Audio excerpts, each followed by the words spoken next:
Okay, here we have a worksheet on Hansel and Gretel, the fairy tale. It says, what would be a good thing about having a house made from candy? What would be good about having a house made from candy?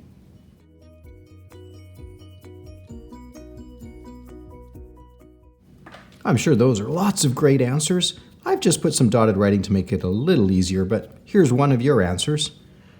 I wrote down, I could eat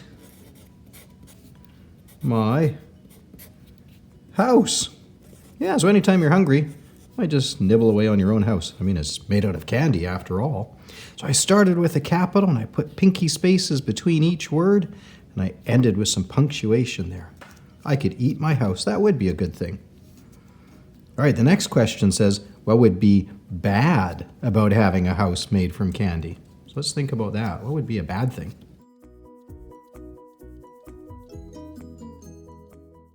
Well, I'm sure those are lots of great answers as well. Here's what I put down in some dotted writing to make it easier for us. I wrote, it could melt. Yeah, think about that. When you have candy, what happens when it gets really hot in the sun or it's in your pocket? It gets all sticky and gooey and it melts, especially if your house had some chocolate on it, right? Ugh, it could melt. Ugh.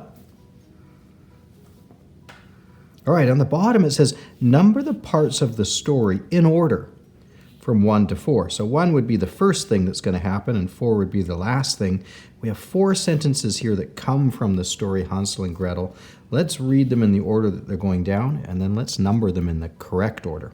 So it says, the children return home to the woodcutter. The children are lost in the forest. Gretel pushes the witch into the oven. Hansel and Gretel find the candy house. So looking through that order, the children are lost in the forest should come first. What would come next? The children return home to the woodcutter, Gretel pushes the witch into the oven, or Hansel and Gretel find the candy house. This one would be number 2. This would come next. So first the children are lost in the forest, and then Hansel and Gretel find the candy house. What comes next? Would it be the children return home to the woodcutter, or Gretel pushes the witch into the oven? Yeah, it would be this one. This would be number 3. Gretel pushes the witch into the oven. So the order of the story is going to go, the children are lost in the forest, Hansel and Gretel find the candy house, Gretel pushes the witch into the oven, and then number 4, the children return home to the woodcutter. That's sequencing the story.